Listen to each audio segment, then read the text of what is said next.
Okay. Welcome back from your break, and I hope you had an interesting discussion, and I look forward to hearing some of your questions and comments during our call-in time, which will start at 8:30 tonight. Right now what we're going to do is move into our next topic, Windows of Opportunity and Nurturing Children's Growing Minds. And that takes us in our packet to page 16, which is a chart that you will see on the screen. And I was just informed that some sites don't have your packets yet. So I want to reassure you that you will be recontacted and everyone will get a packet. And everything that we are doing tonight on the screen in terms of the overheads is what you have in your packets. So if you don't have a packet yet, then know that you're seeing it on the screen, and it will be a nice surprise and a nice review when you get your packet delivered to you. For those of you that do have your packets, on page 16 you have a chart that has 4 developmental areas, and I don't expect you to be able to read this chart if you're just looking at this on the screen. I just want to talk to you really briefly about the structure of this, and then we're going to move right into the areas. The areas going across the page are sensory related. So we have moving, sensing, and exploring, seeing, remembering, and imagining, listening, talking, and understanding. And then the last one is emotional, feeling and relating. And we're going to be going into the last one in depth next week. So we're going to be leaving this one out of the picture tonight. The chart is organized so that you have the key brain areas that are involved first under each developmental area, and then prenatal beginnings. What's going on in the womb in terms of the time for specific functions to begin to emerge.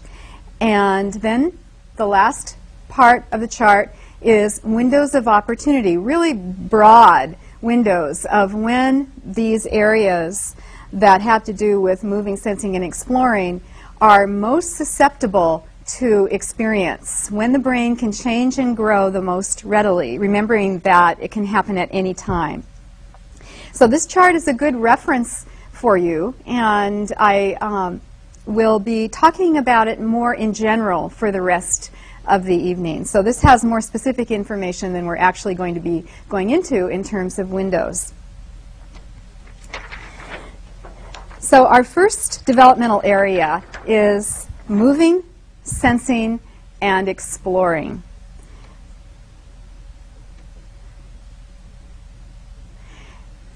And we're going to take a look at what parts of the brain are activated when we move or when we experience something through our sense of touch. And you see the shaded areas here are areas that are engaged when you, for example, got up and did the neuron demonstration and you were moving your body and you were touching.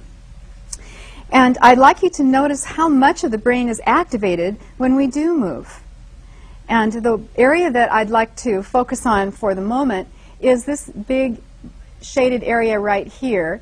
And it's divided up into more specifics than what we're going to talk about. Let's just consider this area of the brain to be the sensory motor band. That means that the sensory cortex, and cortex is a word for bark, like bark of a tree, which is outer covering. So we're looking at the most outer covering of the brain right now. We have an area that's activated when we feel things with our fingers, and an area that's activated when we move, so the motor cortex. And I have kind of a mascot here that I'm going to be using to help us look at these areas more three-dimensionally. This is my pal, Bob. He's been named by the staff here at the studio for a big old brain. I had been calling him Big Brain until he got his more formal name. And Bob travels with me wherever I go because he's too big and too cumbersome to move back and forth between my office and my car. So he has his own little space in my Honda Civic in the back seat of my car. And I changed from driving a big van to moving to a small economy car, and the last thing that we did before we actually bought the Civic was bring Bob to the car lot and have him sit in the back seat to make sure he fit okay. So he has his own seat belt, and there's a little ring where he sits, and we've become very attached. So using Bob, let's take a look at where that sensory motor band would be.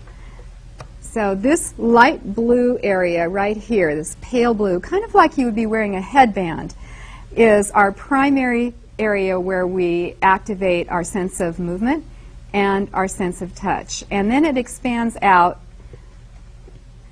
and becomes a little bit wider and in secondary areas. And I'm not going to get into the technical information about what that means right now. What I'd like you to just think about is where this would be on your own head. So if you take your hands, so we can activate this sensory motor area, and just put them like you would have a big headband on when it's cold out, and you have those wide cloth headbands, especially women. Put that down along your head, and you're touching the sensory motor area of the brain.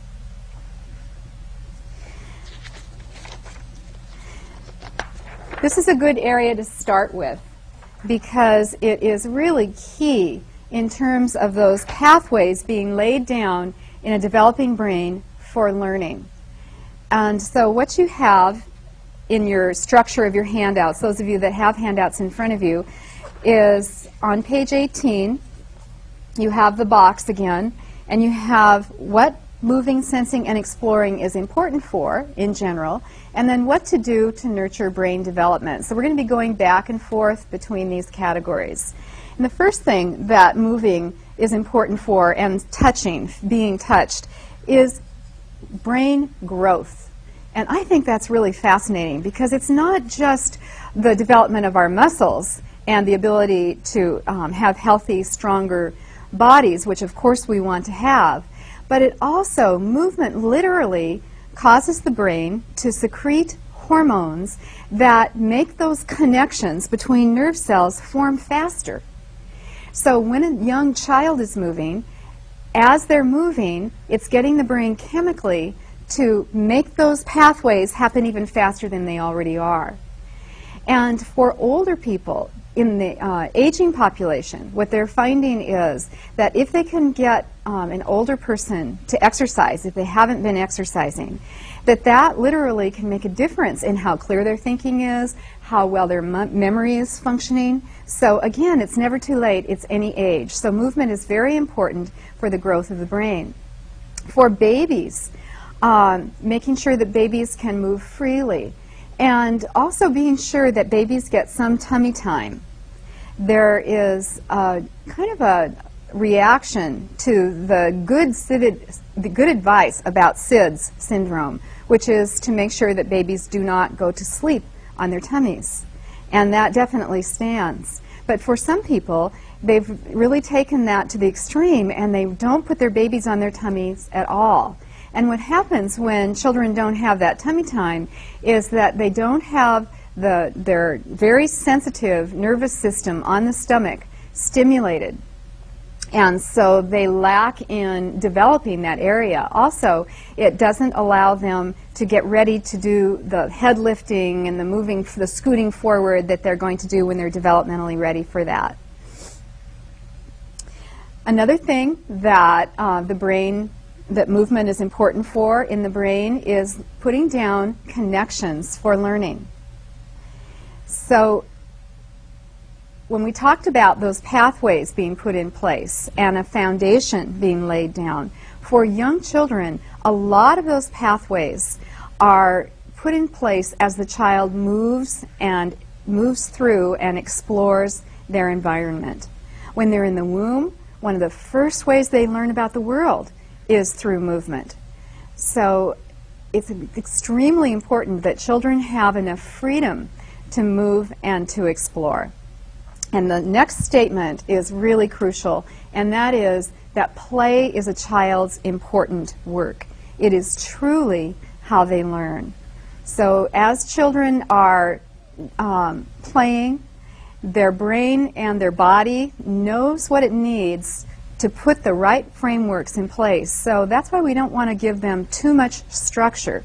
We want to allow for the child's innate tendency to move to what is best for them to take place. So giving them a safe environment and lots of freedom. When children are in academics too soon, an academic program too soon, and they're not moving and exploring like they should, that can actually delay the development of these foundational pathways. And I'm going to leave that topic because we're going to talk about that quite a bit when we get together in our next visit next week. Coordination is another thing that movement is important for, and that's, of course, coordinated movements and being able to move physically in a way that's flowing and together. But what's interesting is the parts of the brain that are involved in coordination also coordinate our thinking. It helps our thinking flow together smoothly.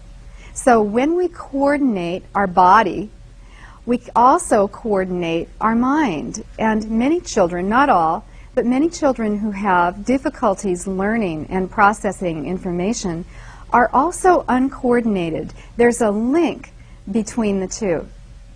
And let's take a look at where in the brain this coordination piece is. So looking at Bob here, see if I can get him turned so you can see.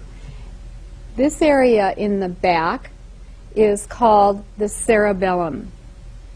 And the cerebellum is a Latin word for little brain.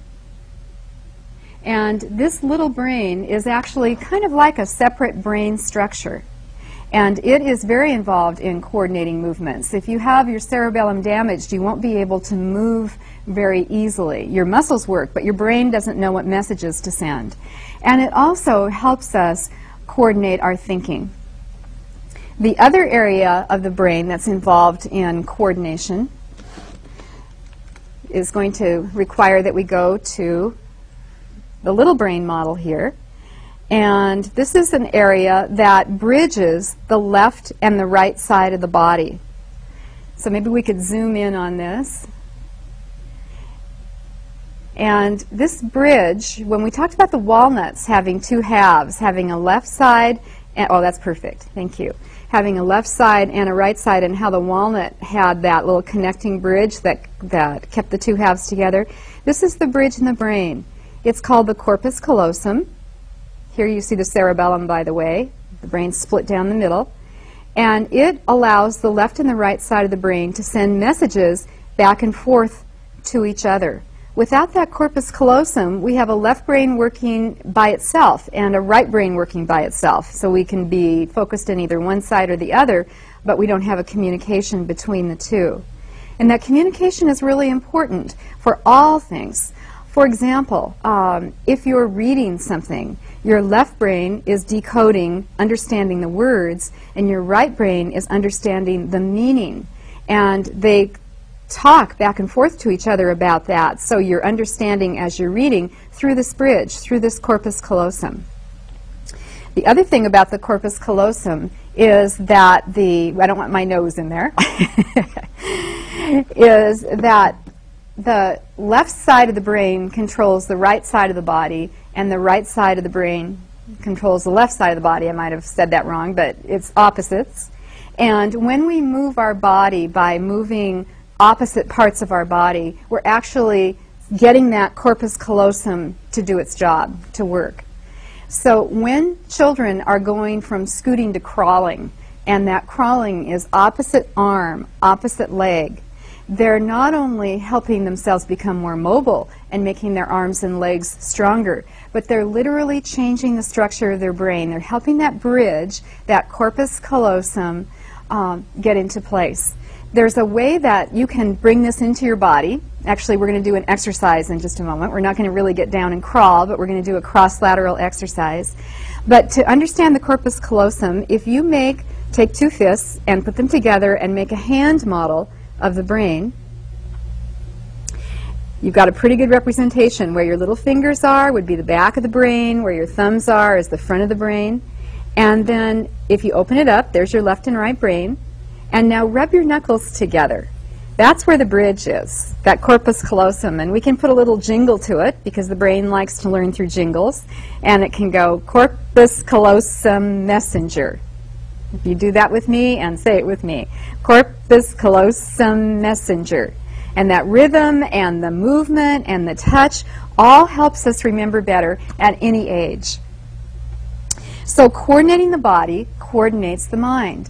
And for some children who have skipped the crawling stage, or they have some difficulty with coordination where they don't have that cross-lateral movement down and smooth, they can have some thinking problems. They can have problems reading, putting the understanding of the words and the words together. Following print from the left to the right is a big skill without losing their place. If that corpus callosum isn't working properly, when they follow print from left to right, they will lose their place when they get to the middle.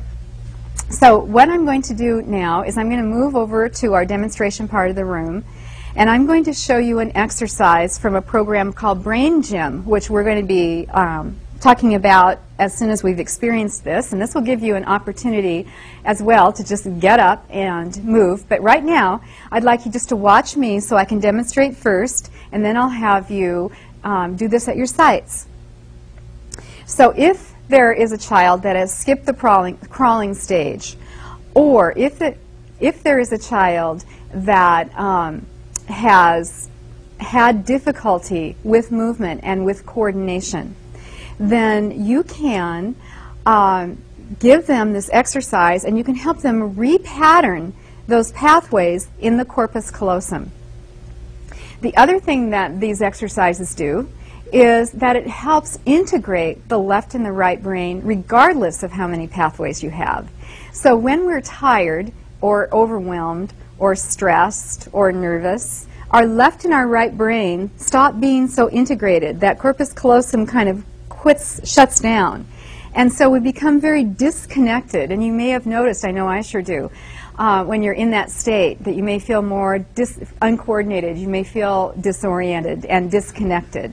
So we're going to now, if you watch me, I'm going to just do a cross-lateral movement. I'll have you stand up in a moment. And what I'm doing is called the cross crawl. This is part of a program designed to integrate the brain called Brain Gym. And I'm just reaching over and touching my opposite knee. That's a very simple movement, but some children may not be able to do this. And so you can have them sit in a chair and do this. You can have them sit in your lap if it's appropriate, and you can help them. You can move a baby's arms and legs so they cross over. So there's lots of different ways you can do this, but this is the basic movement. And then you can make it more challenging, and you could go elbow to knee or elbow close to knee. You can swing your leg out and tap the opposite leg. Doesn't really matter as long as you're crossing over. Notice how I'm crossing what they call the midline of the body. That's how you get that corpus callosum activated. And then another thing you can do, this is a challenge, and I've got all my equipment that I'm showing you back here, is touch your opposite ankle. And if you start getting off your rhythm, you can go back to this. This is your anchoring movement. So right now, if you would all stand up, and I'm going to do some movements, and you can follow me or you can create your own as long as you're crossing the midline, and we'll just have a minute of aerobics, which is good for the brain because you get that oxygen up to your brain as well. Good brain food. So if everybody would stand up at your sites.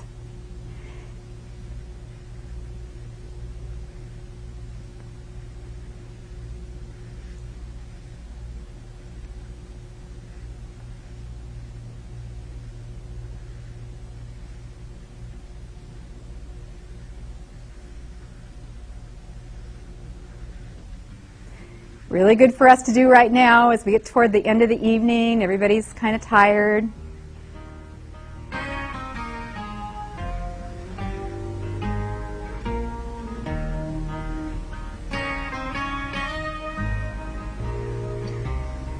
And here comes the challenge one. Let's try opposite heel.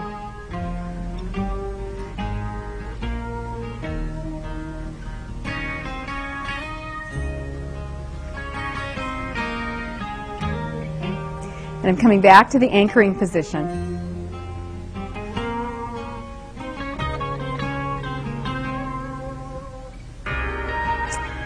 Okay. Are you energized and integrated? So sit back down, please.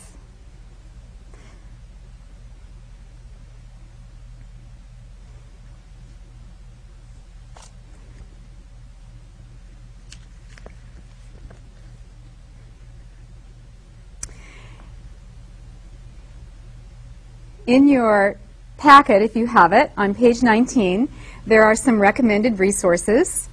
And this is Brain Gym, and many of you actually may have heard about Brain Gym or experienced it, because I know that there have been some foster trainings in this.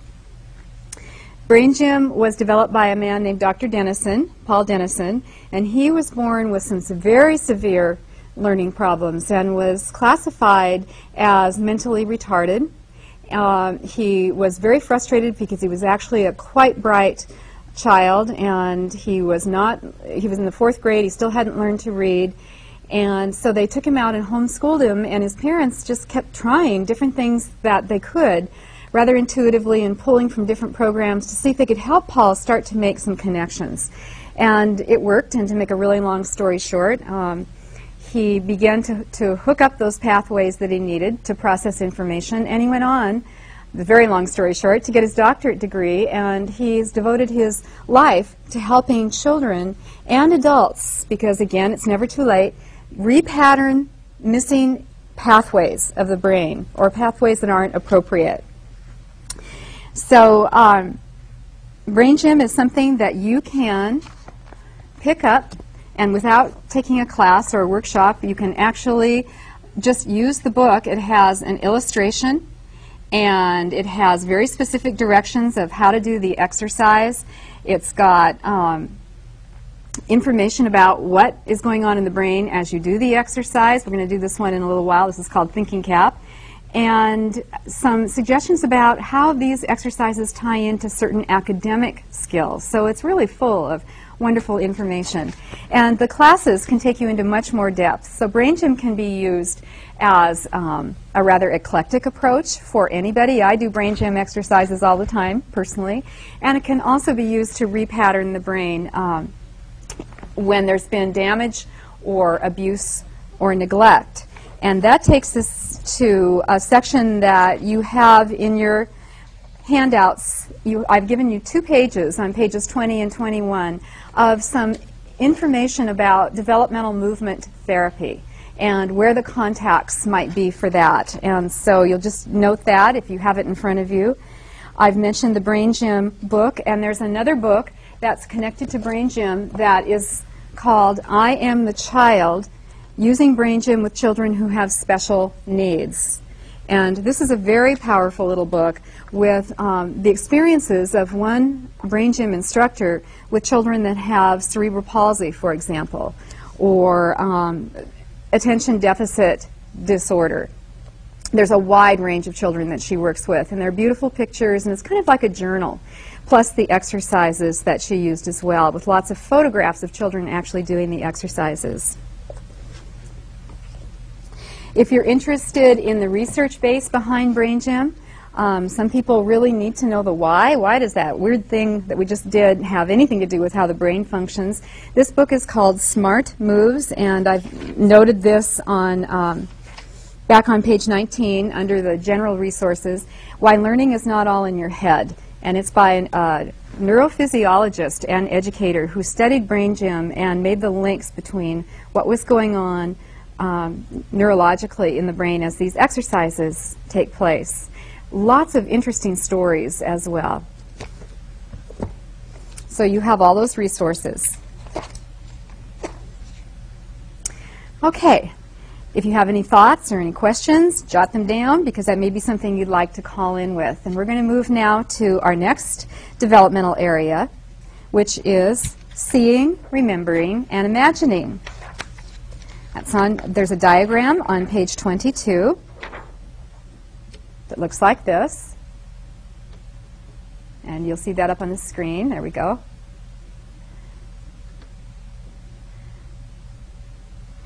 And you don't really need to look at the terms right now. Just notice the shaded areas. And notice there are two large shaded areas here. So the first one we're going to focus on is the back of the head. This is called the visual cortex, or occipital lobe is a more technical term for that. Basically what it is, it's where the eyes transmit their messages to that allows the brain to put those messages together to make images. So here you see a little diagram of the right eye and the left eye crossing over, sending information all the way to the back of the head. I think that's really interesting, that the vision area of the brain is so far away from the eyes. Looking at our guest here, Bob, the yellow area in the back is the area of vision. So those pathways would cross over the top, and then they move into this area. They've really done a lot of research on how this visual area of the brain puts those images together, and it's fascinating. It's quite specific. We have pathways for straight lines, curved lines, different contours, different levels of complexity. So there's many, many, many different levels of sophistication in these brain pathways for each sense. You can see Bob's also had a little bit of damage. It's just part of living. Okay, so this is the occipital lobe, or the visual cortex of the brain. And if you take now your own hands, so you can feel this in your body, and put them on the back of your head, where you feel those bumps, that's the visual cortex, or occipital lobe, in your own head. And you may have had an accident or a big whack on the back of your head where you've seen stars, or you've kind of gone, things have looked black. And that's because your visual lobes have been impacted, not your eyes. Now, the important thing for us to note here is that this is the most unforgiving window, the vision window of all. And the reason, one of the reasons is, and I'll explain what unforgiving means in just a moment, but one of the reasons that vision it's so crucial that vision be stimulated after birth is that it's the only sense that really doesn't get a lot of exercise in the womb. If you think about it, children hear, they move around and they feel, and they have emotions in the womb, but the womb is not the best place to see. They can sense light, so if there's a real strong light being shown on the mother's abdomen, they'll respond to that. But in general, their eyes, those pathways of their eyes that we saw in the diagram, haven't had a chance to exercise until the child is born. So if the child is born with cataracts or some other eye obstruction or an eye difficulty, and it's not taken care of in that first year at least, then they can actually be permanently damaged and even blind, not because that eye stays damaged. If they fix the eye at a time that's out of that side of that window of opportunity, the pathways didn't get in place and the brain actually pruned them away. That's why it's considered to be so unforgiving. There seems to be a really distinct window. So on page 23, before I show you the little chart, I'm going to show you specifically when this window is. And this is in your notes. So we have the greatest neuron growth, in other words, the greatest growth of pathways between 2 to 4 months. It peaks at 8 months. So this period of time between birth and through that 8th month is really crucial, that the child is able to see clearly, that their eyes are able to send those messages, and that their eyes are stimulated. And then at 8 months, there's a connection to 15,000 other neurons. So that takes us to our chart on windows of opportunity and what it's important for. So, of course, seeing, remembering, and imagining is important for sharp vision. And we want regular eye exams, early cataract removal, and lots of visuals at the child's eye level so their eyes can be exercised. Another thing that this sense is important for is the ability to track. So children need to be able to follow things with their eyes. And when we did our neuron demonstration, when we were all up together making pathways, we were talking about a child tracking a ball with their eyes and their hands. And if their tracking pathways aren't in place, children can have reading difficulties, for example. Again, losing their place on a line of print. So we want unrestricted movement for babies because they need to be able to move their head as well to really follow an object, pointing things out so that their eyes can follow, and tracking games. And if you have a very young child, like a baby that you're feeding, it's fun to do something that we all do intuitively, and to play airplane with your spoon, and as you're feeding them and their eyes are tracking, you're actually helping them build those visual pathways.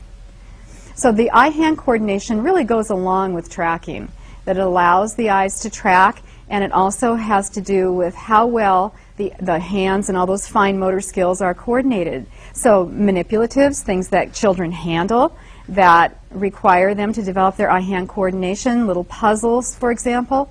And something that's fun to do, which is another brain exercise, is called air writing. So air writing is just a fancy way to get the eyes to track.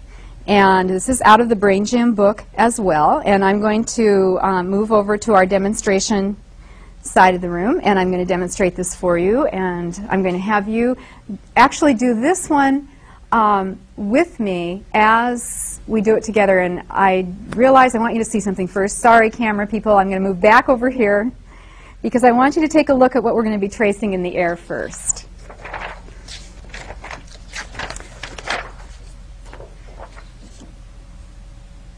So what we're going to be tracing in the air is a lazy 8 lying on its side, or the infinity sign.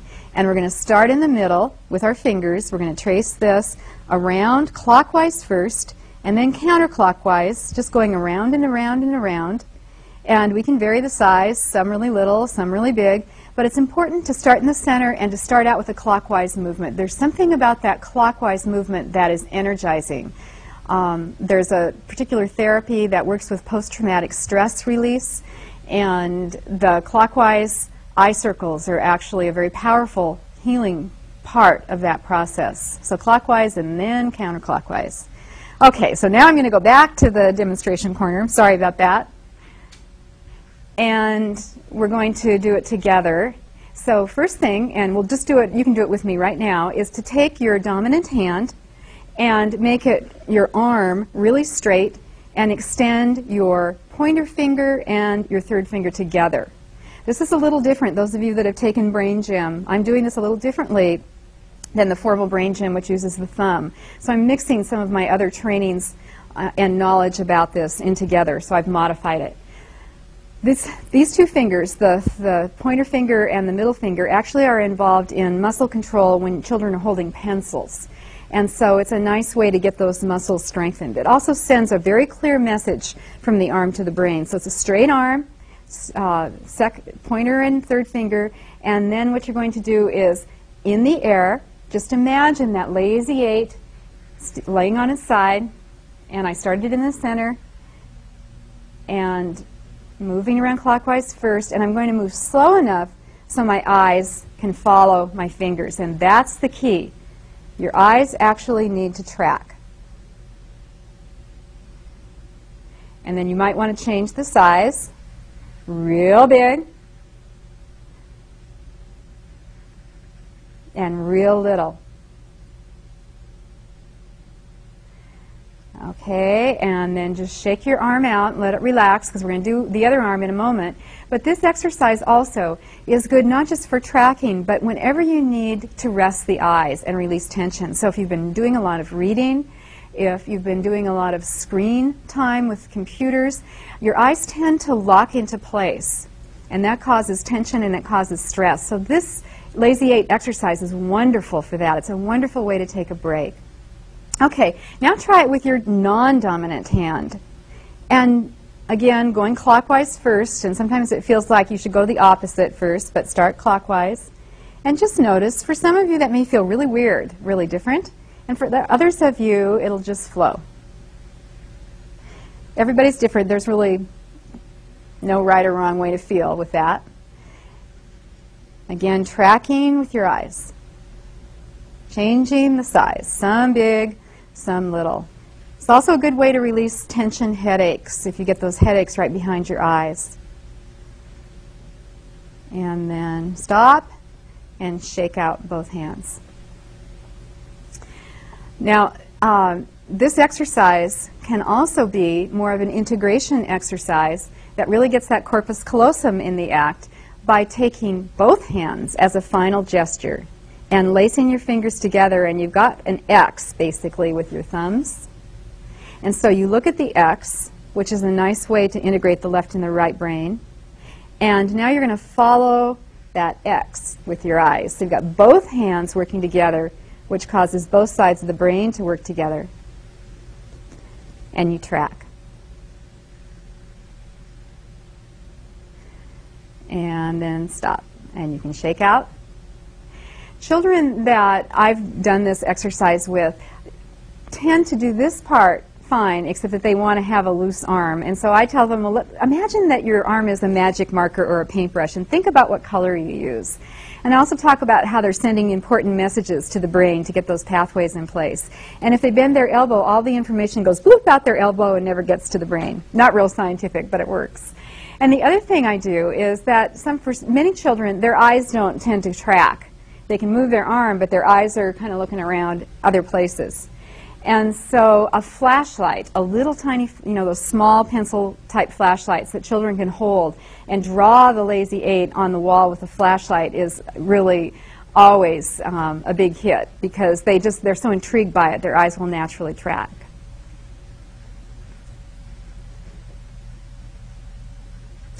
So those exercises were to get the eyes working in a coordinated way to stimulate the corpus callosum to release stress. And the other part of vision that I'd like to share with you involves a different brain area. So we had, I'm going to go back to my brain diagram here. We had the visual part of the brain in the back, the occipital lobes. And then we have another area of the brain in the front. And before we go to the overhead, if we can do a zoom in on Bob here, this area that's dark blue of the brain is called the prefrontal cortex, or prefrontal lobes. And it's also involved in vision. It is the part of us that sees without needing to see things physically. It's our imagination.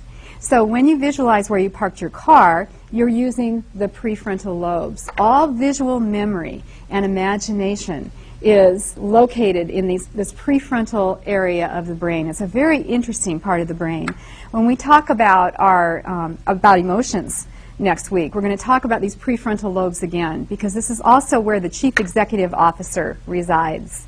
On your own head, if you touch where your forehead is, that's where your prefrontal lobes are. Visual memory and imagination. This is an exercise in itself. Just touching this area of your forehead very lightly, it's called positive points, can actually help get that part of the brain engaged. And don't we do this just naturally without thinking about it? Oh, let me see. What was I going to do? Oh, where did I put those car keys? You don't want to bonk yourself on the brain. But we are just intuitively touching that area that's responsible for calling up that information. So it's called the prefrontal cortex. And if you have your handouts and look at page 26, 25 and 26 actually, you'll see that we have two categories here, visual memory and creativity. So of course visual memory is going to be really important for learning, because we need to remember what we've learned. And a lot of school requires that we have a good visual memory. We can visualize words that we're trying to spell, for example.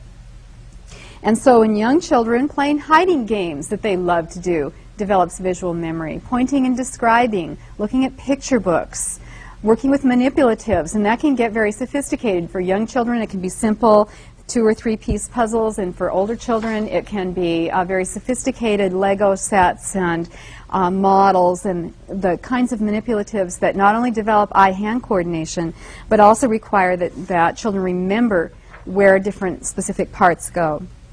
So at about 6 to 9 months old, an infant starts to develop the pathways for visual memory in the prefrontal cortex, and those pathways continue to refine until about age 13. And then something that I just think is fascinating is creativity, which is a prefrontal lobe activity. It's the seat of our imagination in the prefrontal lobes. Begins those pathways for being able to use the imagination and imagining things that are not actually right in front of us, starts at about age 3 to really fall into place. And by 4 years old, those pathways are just thick. And so think about that in terms of the young children that you've been with and how active their imagination is. It really starts at about 3 and it gets very strong, very vivid at around 4 years old. In fact, they often don't distinguish between fantasy and reality because those pathways are so thick.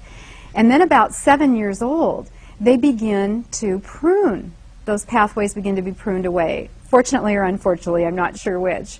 But that doesn't mean that they don't have the ability to imagine, but they're not quite as thick as they were when they were very young. I think that's one reason young children are so delightful. These prefrontal lobes, so important for visual memory, creative thinking, solving problems, thinking about consequences. What's going to happen if I do this? What's going to happen if I don't do this? These really start to tie into some very sophisticated skills. So imagination is really critical. And so we want to encourage children's imagination with imagination games. Choose toys that are more open-ended. So many of our toys now dictate to children what the name of the toy is, what they're supposed to do, what its specific function is. We want them to really exercise those prefrontal lobes. Kids that choose the box instead of the toy really know what they're doing. Tell or read stories, some stories, without pictures. So children have the ability to start forming that rich imagination. And that's really hard to do for children right now, for many children, because we're in such a sensory, visual culture where children are really stimulated by the media and by the huge, elaborate picture books that they see. So this takes us to limit screen time, which is a really big topic, and I just want to make a couple of points about that. There's been a lot of research about the impact of TV and computers and video games on the development of the prefrontal lobes. And I have some of that information summarized for you on pages 26 and 27. But basically, television, to start with that, to pick on that first, creates a brain that needs stimulation because they get so much stimulation from television, but doesn't stimulate itself because they're getting it fed to them. So when children watch a lot of television, they're not allowing those prefrontal lobe pathways to connect like they would if they were just playing an imaginary game on their own. The content of television also, with its often violent and questionable visual images, is something that we really need to monitor. The American Academy of Pediatrics has now recommended that children do not watch any television before they are 2, and that after that it should be limited and it should be monitored. Computers are a little more, that's a little less black and white, because there are some really wonderful advantages children have from working with computers, and they're certainly thinking and processing and stimulating their minds if they're using the right computer programs. But again, there's a concern that children that spend too much time, too young especially, at the computer are not developing those prefrontal lobes in a natural way, being engaged with all their senses in the world, using their own imaginations. So that's a big debate, and I've recommended a book for you that is in the handouts. if you're interested in getting into more depth about computers, it's Failure to Connect: How Computers Affect Our Children's Minds for Better or for Worse by Jane Healy. And she really looks at both sides of the story. She was very much in support of computers before she wrote this book for children. And after she finished all her research, she's come out with a pretty strong statement that says actually children before 7 years old should not be working on the computer. And then as they get older, they can spend more time on it. Again, though, limiting the time that they spend. So if you're interested, this would be a good book to get. Another resource that I've recommended about television, because it's hard when our culture is so television-based to help children start to limit their own watching time, especially if you're working with older children and they've already got that pattern set. This book is called Screen Smarts: A Family Guide to Media Literacy, and it's full of ideas about what to do when you turn off the TV, and also how to help children watch TV in a way that is appropriate for their growing minds. Screen time and health. There's an excerpt here on page 27 that talks about the link between poor physical fitness and children sitting too much time passively in front of a screen.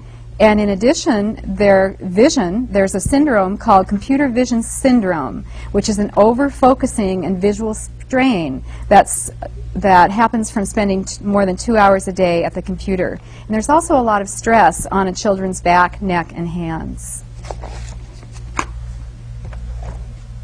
Big topic.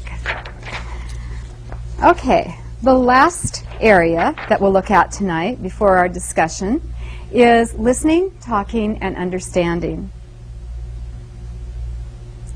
And that diagram is on page 28.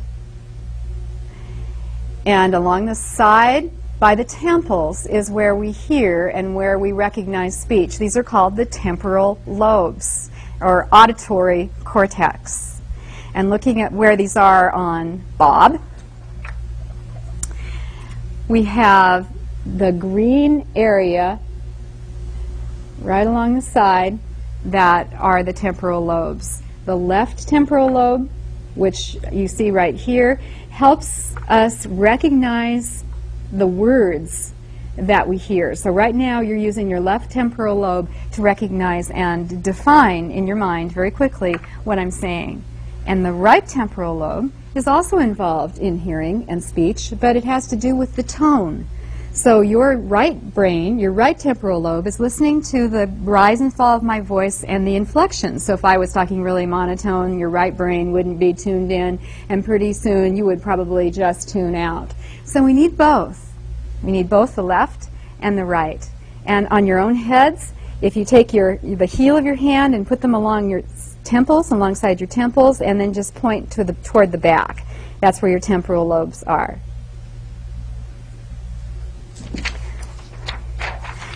Like with vision, the temporal lobes develop as the sense of sound is processed through our hearing pathways or our auditory pathways. So children really need to be able to hear to develop the ability to speak properly. And that seems like it's so obvious, but sometimes we miss that children's hearing needs to be clear, and those ear exams need to be started before 6 months of age so that children's brains are wiring up those auditory pathways to help them develop language. Ear infections is also a big thing with many children, and some ear infections are real obvious and there's a lot of pain. But there are also silent ear infections, which most of you know about, where it doesn't really have the obvious signs. And that can really put a child at a disadvantage because we don't know that they're not hearing, and those connections aren't being made. So really learning what those signs are for silent ear infections, asking a pediatrician for a list, and just keeping those good exams happening regularly. Another important part of language is a direct link to communicating and thinking skills. We need language, and it can be sign language. If a child is deaf, that's still language. But we need language to be able to think in a way that is clear and connected. So as a child develops their language skills, they're automatically developing their thinking skills. Children that are talked with a lot as young children often have much higher thinking skills, more sophisticated thinking skills than children who were not talked with at all or who were talked to, just being given directions, which often happens with a child, that they aren't really included in conversation. They're just do this, don't do that, make your bed, come eat. And that isn't immersing the child in the language-rich environment that they need. So we need to talk with a child in ways that help us describe and help the child describe, compare, explain, define. So a variety of ways to talk with a child. And we also need to be really good listeners. Listen to what the child is saying. Do that actively. Really attend to them.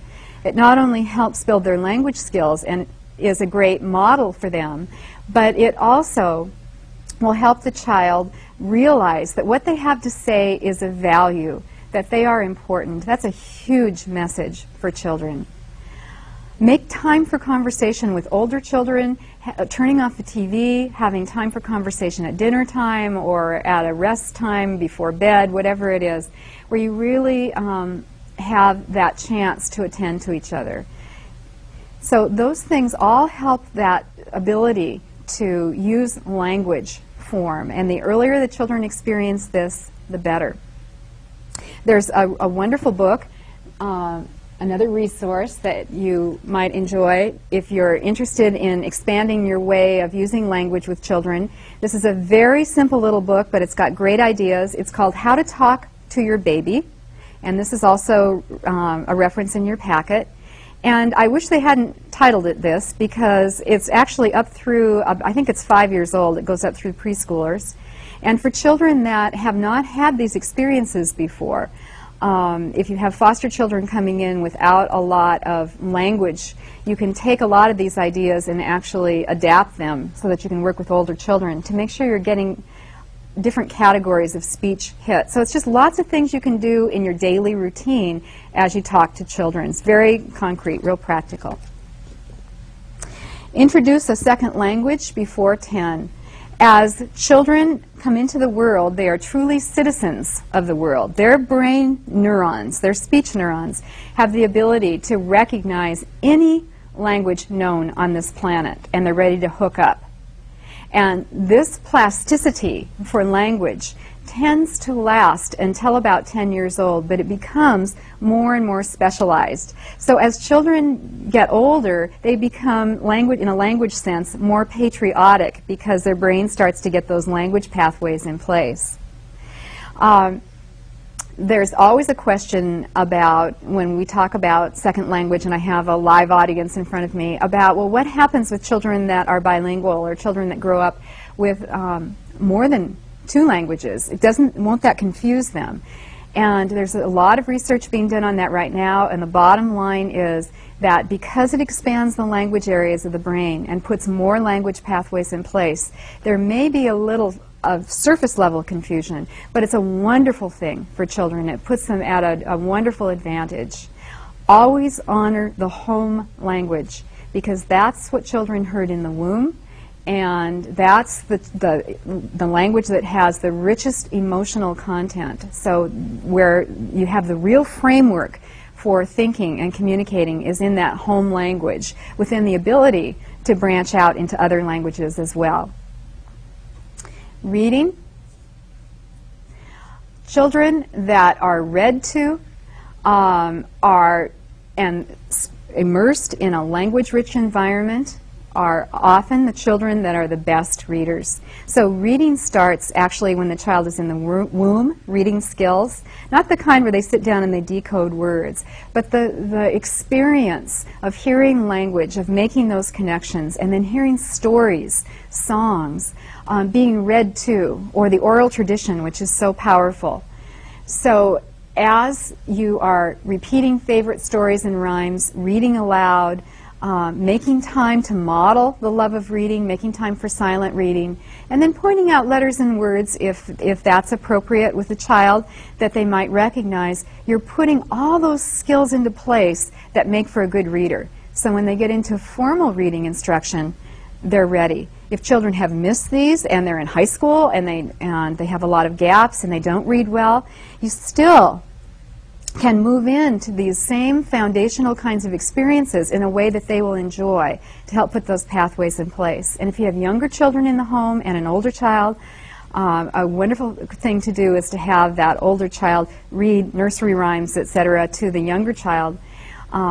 Not only are they helping the younger child, but they're actually putting those pathways in place for themselves.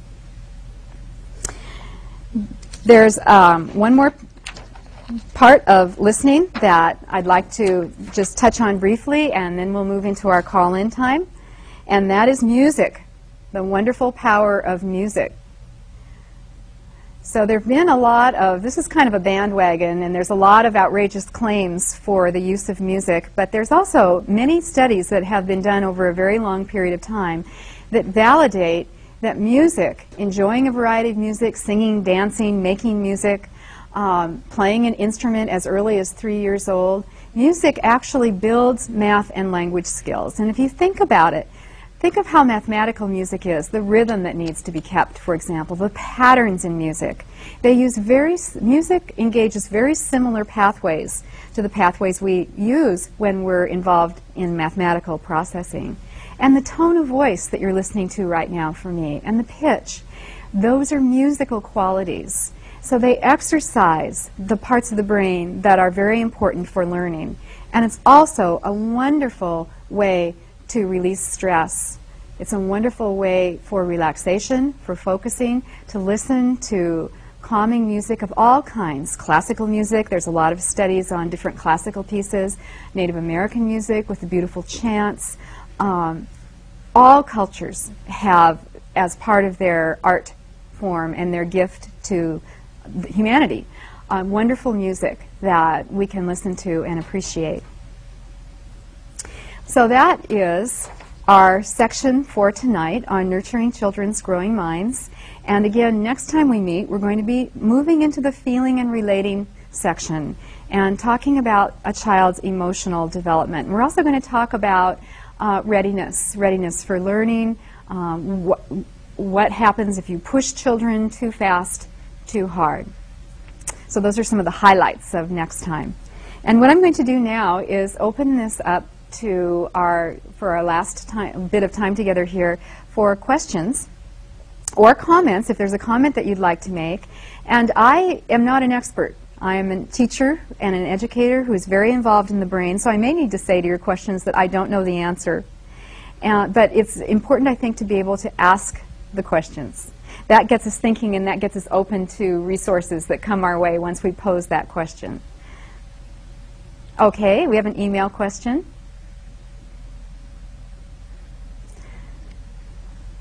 Okay. Okay. I'm just listening for those of you out in the audience. I'm getting myself logistically placed here.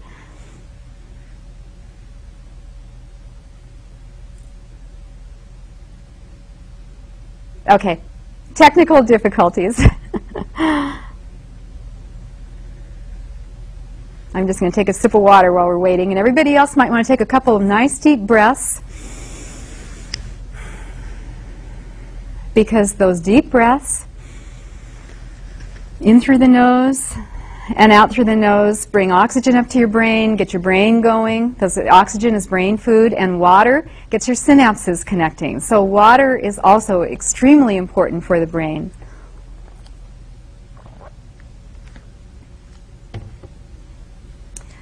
Okay. So the question is, a 2-year-old with reactive attachment disorder, very smart. How does one help undo the bad and fit in the good pathways? Boy, that's such a great question, and I'm sorry that we're starting out with that one, because that question is going to tie in so beautifully to next session, because we really need to take a look before we talk about this. And I'm not an expert in reactive attachment disorder, but I can tie it into the brain. And we can talk about, in fact, I have that in your packet, and I have some resources for you. So whoever asks that, please save that, and we'll start with that question. And Linda, who's taking the calls, we'll start with that question next time. It will be much better for us if we have more of a foundation. So another question, please. That's the only question? Wow. Okay. Okay, so I'm going to, it feels like a, what is it, telethon? What I'm going to do is just give you a little bit of time to jump in there and ask questions if you would like to. Don't be shy, I won't bite. And while we're doing that, I will do some more brain gym exercises with you so we can really be stimulated when we leave. And one exercise that I actually wanted to show you with the language piece was an exercise that's very simple and it looks real strange, and it's called thinking cap. And thinking cap is involved in activating the hearing pathways of the brain. And what we're going to do in a moment is just work on the ear and do some unrolling of our earlobes. But before we do that, let me tell you why we're doing it. Because when we're doing these exercises, it's very much right brain. The right brain loves the concrete, the hands-on, and the kind of let's do something out of the norm, out of the box. That's the right brain. And the left brain wants to know, why are we doing this? What's the reason? Give me a rational explanation. So when I do these exercises, not only with adults, but also with children, I always explain to them why we're doing what we're doing, even if I'm working with a 3-year-old. So this exercise stimulates points that are all along the ear. If you've ever had acupuncture or acupressure, you know that the ear is full of points that connect up with different parts of the body-mind system. The University of Washington is doing a very extensive, very successful study. They just got a renewal for a grant on doing acupuncture on the ear only for people that are addicted to, I believe it's heroin. And they're finding a lot of success with that, coupled with counseling. So these ear points are really powerful. So they connect up with every point of the body, but they also just in general stimulate these temporal lobes. And so this exercise called thinking cap is whenever you want children to listen. And so instead of saying, be quiet, stop talking, shut up, you say, okay, let's put our thinking caps on now. And what you do is you start, and if you do this with me, at the top, and very gently, you unroll your ears. You just pull them back. It's like a little massage. Don't do it hard so it hurts. Just very gently unroll your ears. And you can do that a couple of times. And so it's a really nice way to help children attend, and it gives them an exercise to do as well. So we have a call from Yakima. Oh, hi. This is Monica calling from Yakima. Hi, Monica. I'm laughing because I learned that little turning your ears on to listen this year in kindergarten, my daughter. I love it. Monica, I'm losing your voice. Oh, you are? I'm sorry. Can I have some technical help on that? She just faded out. Uh-oh. I can hear her in the other room, actually, but I... Can you hear me now? I can... Yeah. Okay. Is it better now? It's better now, Monica. Okay, I'll stand a little closer to the phone. Thank you. I'm interested in what you said about reading stories without pictures. Uh-huh. I've noticed in kindergarten, I've volunteered a lot of my time this year, you know, a lot of their reading, they're doing with pictures. Uh-huh. When I was in kindergarten, I remember, you know, reading like see, spot, jump, you know, see, spot, sit. But these kids are reading like 3- and 4-line sentences, and it just really amazes me. But the teacher told me that they're reading better with pictures. Yes, you want both. I wanted to clarify something, Monica, before we go on, and I'm sorry for interrupting you, but since I'm new to this, are other people hearing Monica's question, or do I need to repeat that? I can hear you. Okay, Everybody's I can hear hearing you, the question. So. Okay, great.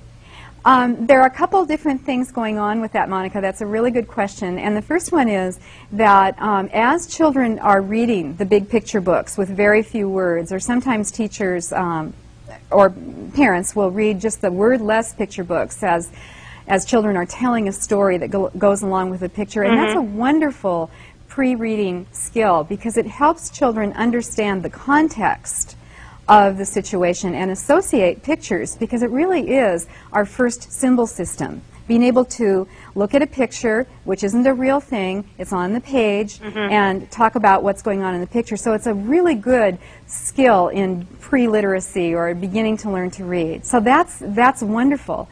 And the other piece of that is that we also want to develop these the imagination pathways in the prefrontal lobes, and sometimes not use pictures. It's kind of like two different things. Yeah. So sometimes tell stories without any pictures. Sometimes read a book to a child that has pictures, but don't show them the pictures. Have them come up with their own pictures, and then maybe show them that book later. So you're working on two different.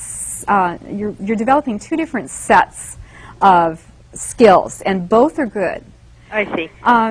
The concern is, and I really can agree with this as a past kindergarten and preschool and first grade teacher, is that so much now of our culture is so highly visual that the times that children used to have where they just went down for a nap and they didn't have anything to look at, anything to listen to, and they just played their little imagination games, etc. Those times are becoming fewer and fewer between, and it's really impacting how well those imagination pathways are hooking up. Well, I've noticed with my daughter, if I take her books and cover up the pictures, and then I say, read the words, she doesn't know all the words. Yes. There's only a few, but if I expose the photo, she can read that thing from word to word. Beautiful. And it really, I just can't hardly believe that sometimes a photo can re-jog their memory to know all those words. Isn't that beautiful? And actually, it's a really good example of that bridge between the left and the right brain, because the right brain is the side that is looking at the pictures, noticing the pictures. I see. And the left brain is the side that's putting the words in. And so when she sees the pictures, it's getting half of her brain. If she isn't seeing the pictures, she's only having the left brain struggle with it. But with the pictures, it's bringing that another half of the brain in, and so she gets that big picture of both left and right. And when she learns those words, she won't need the pictures. So there's a real beautiful flow. So that is a good thing then. It's a wonderful thing. Don't stop it. And she is reading, and she's just using, she's getting help from her right side of the brain with those pictures. I see. So that's an excellent question, Monica. Well, that clarifies me a little bit on that. So good. I and just you also found want that to have very, very interesting. Oh, that's great, Monica. So, well, I'm enjoying your show Thank you. tonight, and I plan on being here next Tuesday great. again. So I look forward to it. Okay, thank you. Bye-bye. Do we have any other calls? Okay. Well, let's take just a few more minutes in case there are other people that are coming up with questions. And let me see. Let me have you do another exercise. This exercise is actually really good for not only visual tracking, but it's also good for connecting the vision part of the brain and the hearing part of the brain. So we're using those senses together. And it's going to look, it's probably the strangest looking exercise of all the ones we've done tonight. It's called the elephant, and it's been used with a lot of success with children that are dyslexic, that have difficulty, extreme difficulty reading. And there's a lot of different reasons for dyslexia. That's a huge blanket phrase. But this exercise was one that Paul Dennison, who wrote Brain Gym, developed himself, and it's one that actually helped him quite a bit break through some of those learning difficulties he had. It's the same process as, I'm going to move over to the demonstration section here. It's the same process that we did when we made the 8 in the air, but instead of using our straight arm with our extended fingers, we're going to make an elephant's trunk. And you can do this with me by taking your dominant hand and putting it against your ear. So you're hooking up those language pathways, And you kind of let your arm hang floppy. I told you this was a strange one. And then instead of, in fact, in a moment I'm going to have you stand up, and this will be the last exercise we do, because you're going to get your whole body in, which seems to be really important for children that have some learning difficulties, is they need to get more of their body engaged. This is really a multi-sensory exercise. We have the hooking up to the ear, we have the eyes, because you're going to be tracking with your eyes, and we're going to move our body, and we're going to move in a lazy 8 fashion, kind of looking over the wrist. So you let your arm lead your gaze. So if you would stand up and get in this strange position, and notice that I am kind of dipping down with my knees, so I'm not moving my arm, and my eyes are tracking. Now, I did this exercise a lot when I first learned about brain gym for myself, because I have a lot of spatial difficulties, and my driving, backing up, would just completely disorient me. And so I had some brain gym work done for myself with a brain gym practitioner, and we did the elephant a lot, and it made a huge difference in putting into place some big spatial pathways that were missing. So let's finish it up by switching hands and doing the non-dominant hand, doing that elephant. Your whole body's engaged. Eyes are following.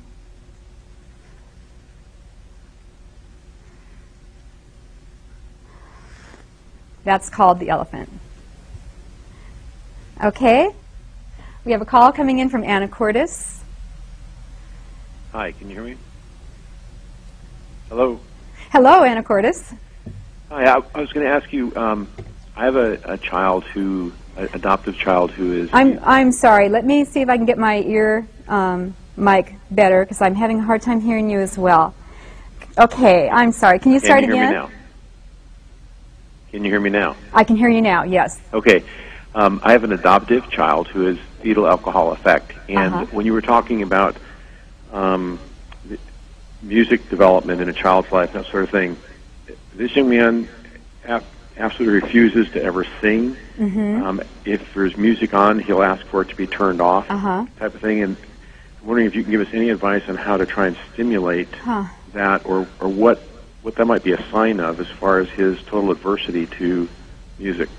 That's a fascinating question, and I'm afraid I'm not going to be able to give you a very good response, because I really don't know what that could be. But I do want to mention that two things, and one is that you want to really, and I think you sound like you already are, really honor that in the child, because they show us what's healing for them and what isn't healing. So if that child is adverse right now to listening to music or being involved in music, I wouldn't push it.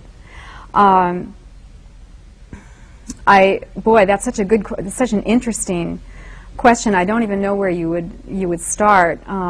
It could be that is this a foster child? Did you say? He's an adoptive child. Adoptive? How old was he when you brought him into the home? He was 6. He's now 12. Oh. Okay, we have some suggestions too. That's wonderful. I do want to mention before we take the suggestions that, and this doesn't help you with your question, but that we are going to talk a bit about fetal alcohol syndrome in terms of what's going on in the brain when we start next time. Could we have suggestions coming in?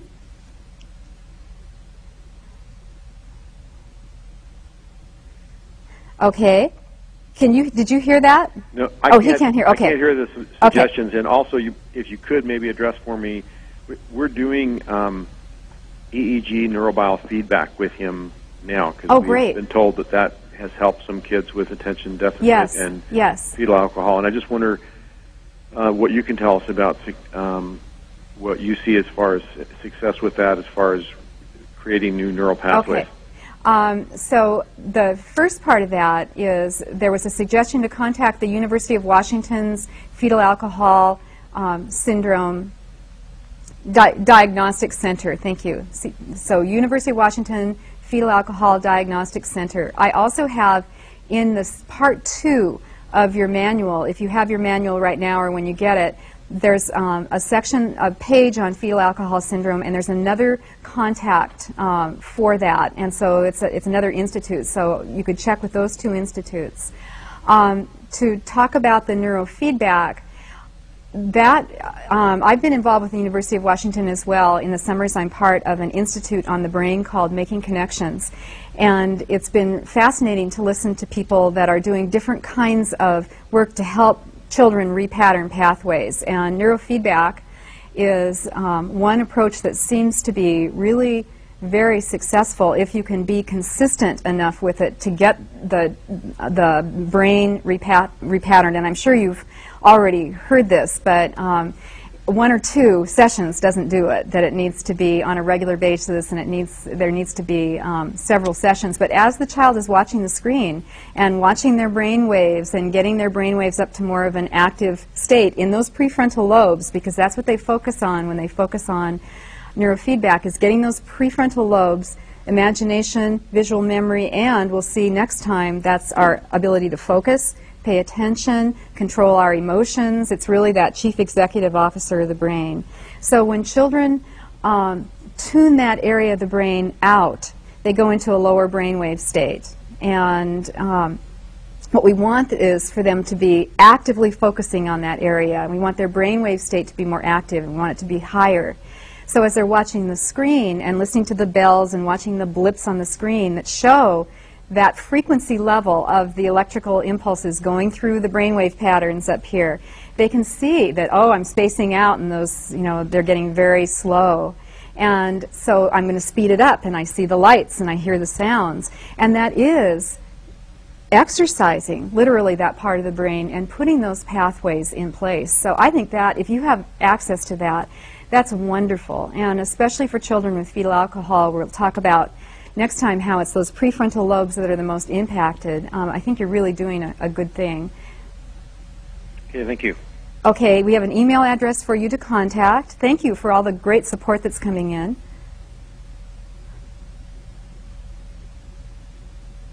Julie Gelo, Juliegelo.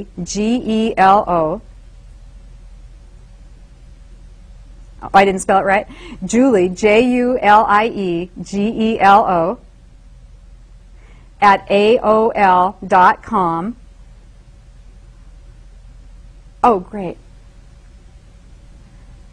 Okay, she was a presenter for the last 2 sessions on FAS, very well versed, and can give you some, hopefully some direction. And I would love to hear what you find out about that. My email is on the front of your packet that you're getting or you've already received. And that takes us to, thank you for that good question. That takes us to our closing time.